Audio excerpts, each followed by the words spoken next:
Have you ever wanted a deeper look into the hidden side of early Christianity, where suppressed teachings, mysterious writings, and radical ideas swirl beneath the surface of familiar tradition? In the script you're about to hear, we enter a world of secret knowledge, long-lost gospels, and the powerful role of Mary Magdalene that few people learn about in mainstream histories. Stay with us, because what unfolds here could change how you see faith and challenge the boundaries of what you thought you knew about the early church. Gnostic writings were condemned at councils such as the Council of Nicaea in 325 AD, where the church sought to define Orthodox Christian doctrine and suppress any teachings that deviated from it. As a result, Gnostic texts were banned, and their followers were often persecuted.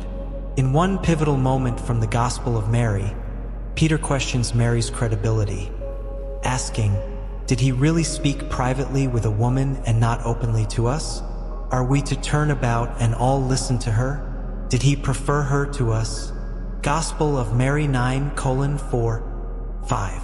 It's a time of profound uncertainty. Jesus has been crucified, and his followers are scattered, their faith shaken to the core.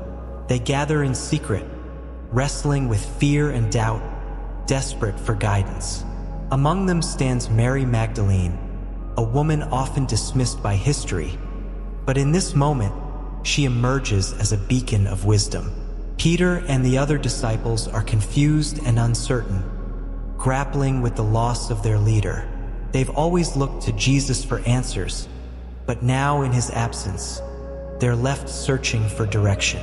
It's here, in the heart of this crisis, that Mary steps forward, offering a revelation that will change everything. Mary begins to share what she alone was entrusted with, the secret teachings of Jesus, the knowledge that transcends the physical world. These are teachings that aren't about following rules or rituals. They're about something much deeper, something that goes straight to the heart of what it means to be human. She speaks of a journey not of the body, but of the soul, a journey inward toward self-knowledge, where true salvation lies. The disciples listen, captivated, as Mary reveals a vision given to her by Jesus after his resurrection. She describes how he spoke to her of the soul's struggle against the powers that seek to keep it bound to the material world. These powers, known as the 7 powers, represent all the forces that hold us back: darkness, desire, ignorance, jealousy, wrath, sloth, and arrogance. These are not just abstract concepts. They are the very obstacles we face every day. In this revelation, Mary tells of how the soul must confront and overcome each of these powers to ascend. It's a struggle, she says, that is not fought with weapons or force, but through understanding, self-awareness, and the shedding of the illusions that keep us chained to the material world. This is not just a battle for freedom, it's a battle for the very essence of the self. Peter, the most vocal of the apostles, reacts with disbelief. How could Jesus, their master, have entrusted such profound teachings to a woman? The tension in the room rises as Peter challenges Mary's authority, questioning the validity of her vision. But Mary stands firm, her voice unwavering. She speaks with the conviction of someone who has seen beyond the veil, someone who understands the truth in a way that defies the expectations of those around her. "I saw the Lord in a vision," she says, her voice clear and strong. "And he said to me, 'Mary, blessed are you for not wavering at the sight of me.' Where the mind is, there is the treasure." Gospel of Mary 5:7-8. This bold declaration puts Peter on the defensive, but it also sparks something in the other disciples. A recognition, perhaps, that the wisdom Mary speaks of resonates with a deeper truth, one that transcends their previous understanding. It's a moment of profound emotional and intellectual conflict as they grapple with the implications of her words. This is where the teachings of Gnosticism come into play, offering a framework that explains Mary's vision in a broader context. Gnosticism, as an ancient spiritual movement, challenges the traditional Christian understanding of the world. It posits that the material realm is not just flawed, but inherently corrupt, a creation not of a benevolent God, but of a lesser, malevolent being known as the demiurge. The demiurge is often depicted as a false god, a ruler who has trapped the divine spark within each of us in a physical body, binding us to a world filled with suffering and illusion. This concept radically shifts the way one views life on earth. It's not a gift to be cherished, but a prison from which we must escape. This belief isn't just an abstract philosophy. It's a call to action, urging the soul to awaken and recognize its true origins beyond the confines of this material existence. In this worldview, the teachings of Jesus, and specifically the hidden wisdom shared with Mary Magdalene, are keys to unlocking the knowledge that can free the soul. This is where Gnosticism diverges sharply from Orthodox Christianity. Rather than focusing on salvation through faith and obedience to the Church, Gnosticism emphasizes gnosis, or knowledge, specifically the knowledge of the divine self. The Gospel of Mary hints at this secret knowledge, urging the disciples to look beyond what they see and to seek the truth within themselves. As Mary relays Jesus' teachings, she underscores the importance of understanding the forces that bind us, the 7 powers that govern the material world, and how, by recognizing and overcoming these forces, the soul can ascend to a higher plane of existence. This idea that the material world is a distraction, a realm ruled by ignorance and illusion, is central to Gnostic thought. The soul's journey, according to Gnostic teachings, is not about achieving perfection in this life, but about transcending it altogether. This is a stark contrast to the teachings of the Orthodox Church, which focus on the resurrection of the body and the sanctity of the material world. As Mary continues her discourse, the tension among the disciples grows. They are faced with a profound dilemma. To accept the teachings of Gnosticism is to reject much of what they've been taught. It's a path that requires them to question not only the nature of God, but the very purpose of their existence. This inner conflict is mirrored by the external struggles they face: opposition from both within the early Christian community and from the broader Roman society that views any deviation from orthodoxy as heresy. Gnosticism doesn't just challenge religious norms, it questions the very structure of society. By teaching that salvation comes through personal knowledge and spiritual awakening, it undermines the authority of established institutions, both religious and political. This is why Gnostic texts like the Gospel of Mary were suppressed, banned, and almost lost to history. They represented a threat to the powers that be, offering an alternative vision of reality that placed the individual soul above all earthly authorities. Mary describes how, after death, the soul doesn't simply drift into the afterlife. Instead, it must confront and overcome the 7 powers that govern the material world. These aren't just abstract concepts. They are tangible forces that influence every aspect of human experience. Each power represents a different challenge the soul must face as it seeks to ascend. The first power, darkness, is the most basic level of ignorance. It's the force that blinds us to the truth, keeping us trapped in a cycle of confusion and fear. As the soul confronts darkness, it begins to see through the illusions that have clouded its vision. Next, the soul encounters desire, the force that binds us to the material world through our cravings and attachments. Desire is powerful because it's deeply ingrained in our nature. Our need for security, pleasure, and fulfillment keeps us anchored to the physical realm. To move beyond desire, the soul must recognize these cravings for what they are: temporary distractions from the true spiritual path. The third power is ignorance. This isn't just a lack of knowledge, but a willful refusal to see the truth. Ignorance keeps the soul in a state of complacency, content with superficial understanding and unwilling to delve deeper. Overcoming ignorance requires a commitment to seeking out knowledge and understanding, no matter how uncomfortable the truth may be. As the soul ascends, it faces jealousy. This power manifests as envy and resentment, emotions that keep us focused on what others have, rather than on our own spiritual growth.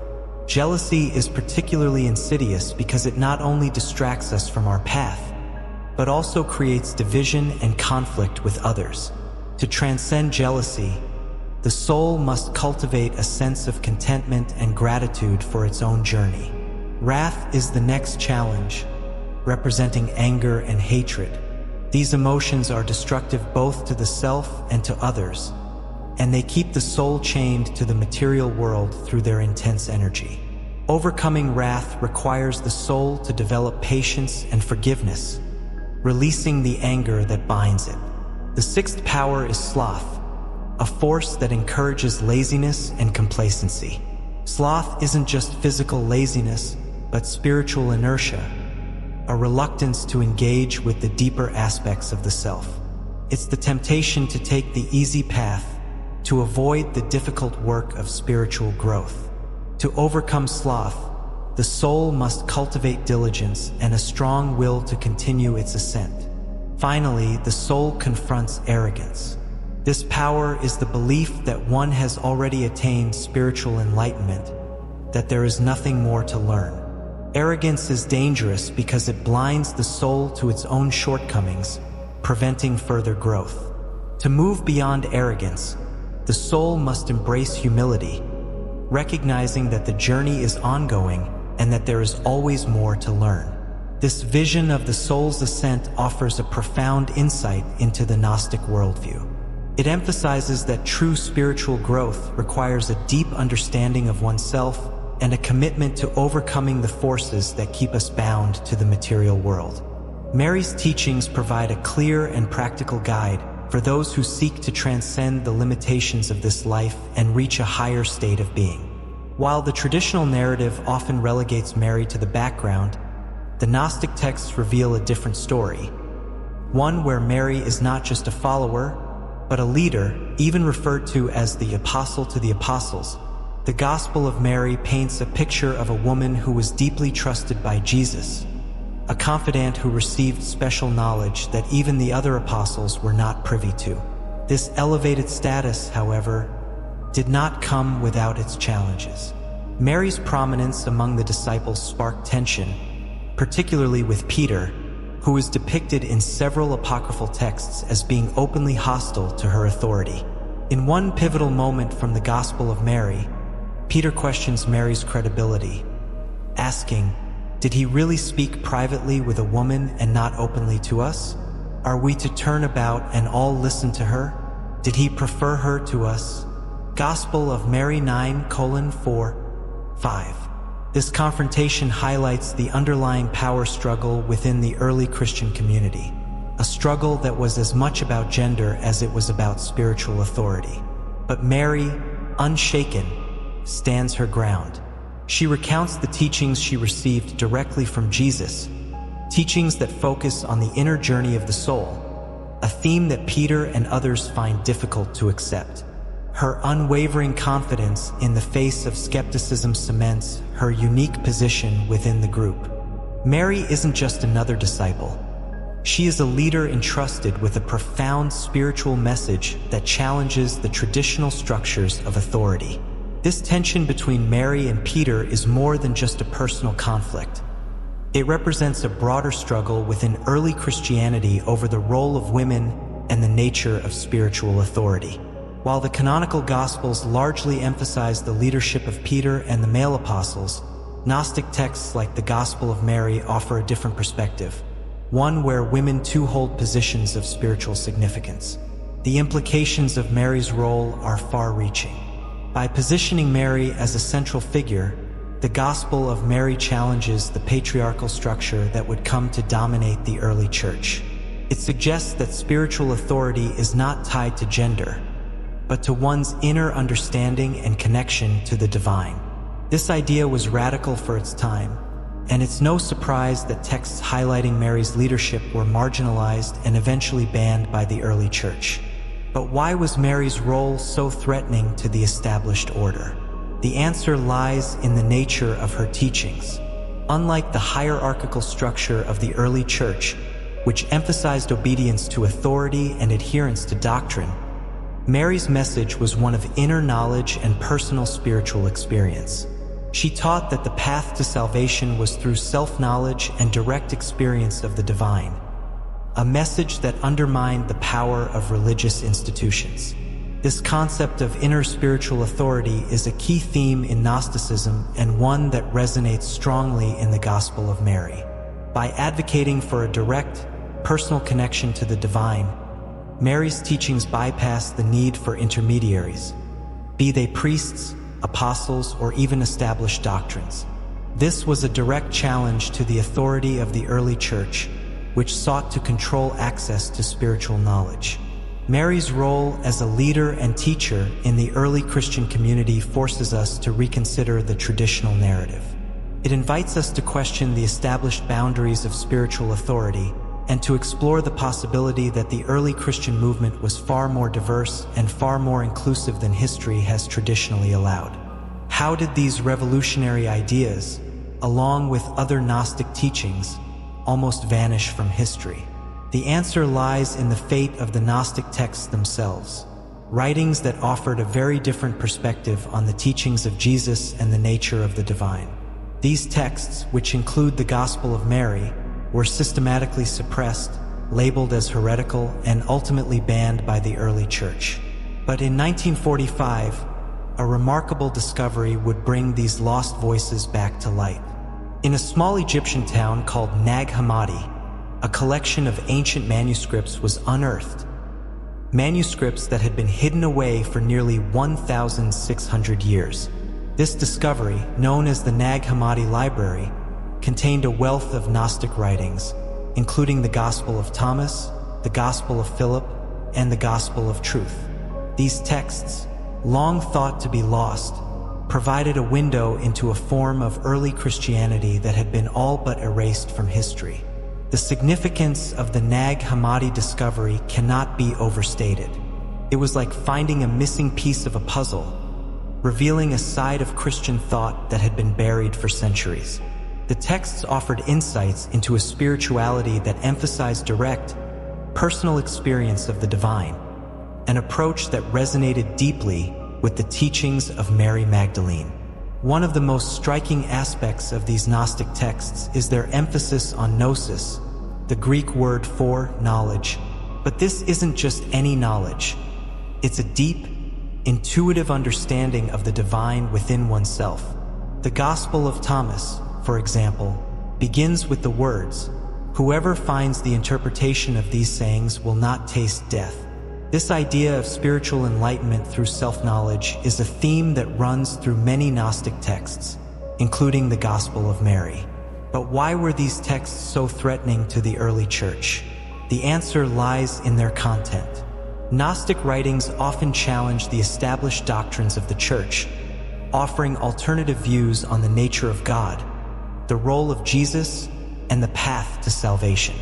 For example, the Gospel of Philip presents a more mystical view of the relationship between Jesus and Mary Magdalene, suggesting that they shared a deep spiritual bond, one that was perhaps more profound than the traditional accounts acknowledge.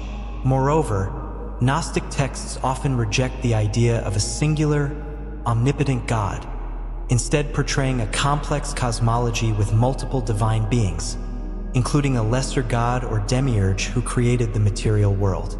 This view directly contradicted the monotheistic doctrine of the early church and posed a significant challenge to its authority.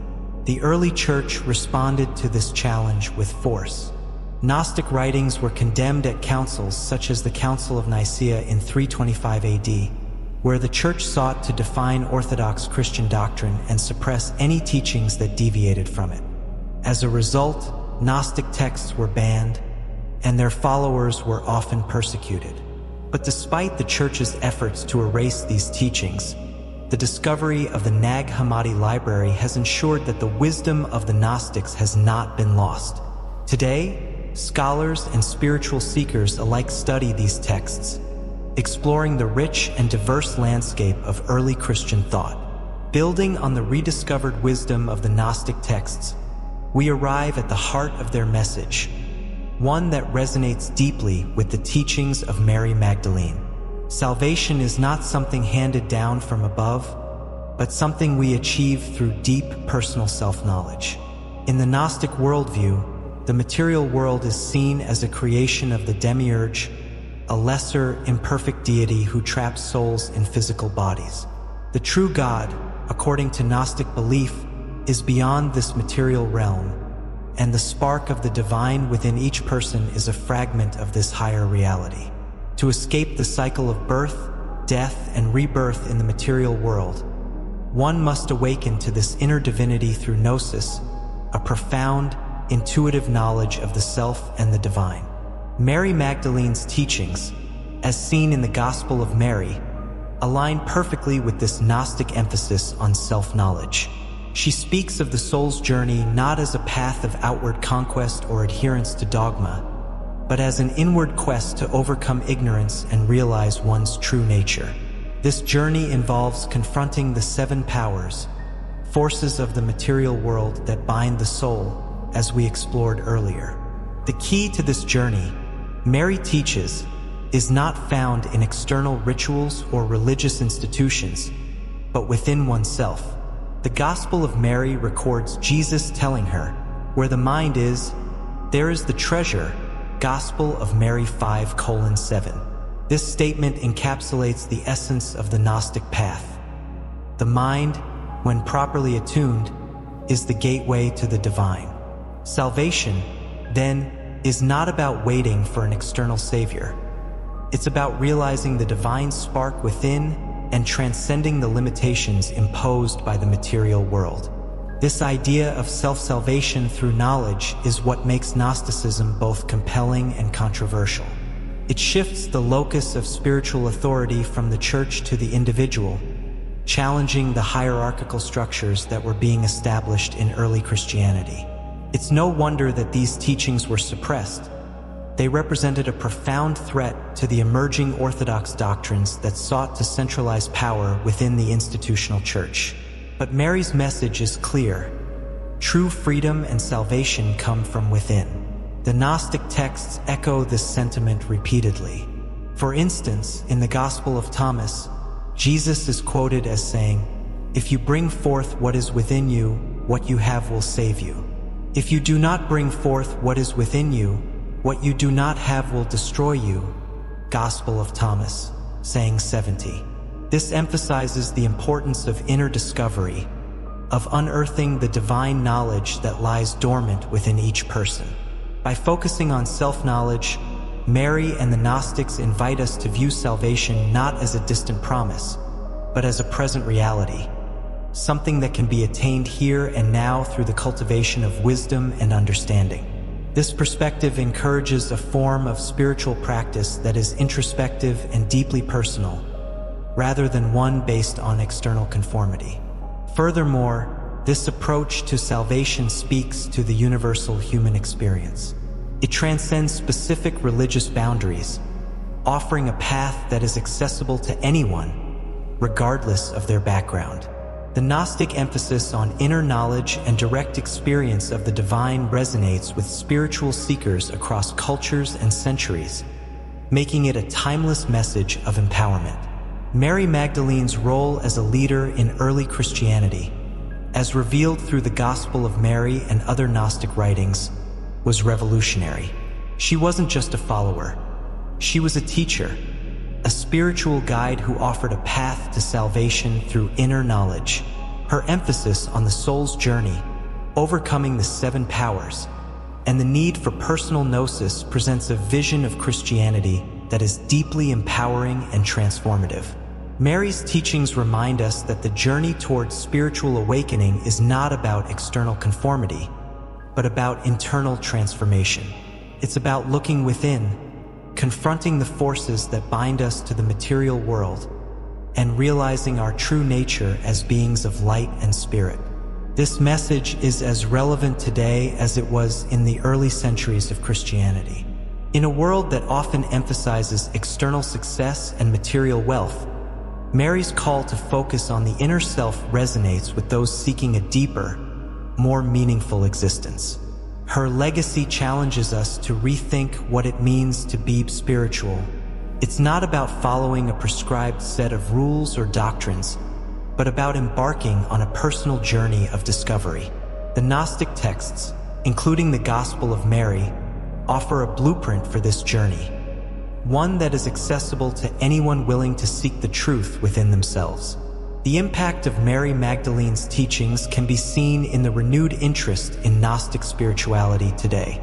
Scholars, spiritual seekers, and even mainstream religious communities are beginning to recognize the value of these ancient texts, not just as historical documents, but as living guides to spiritual awakening.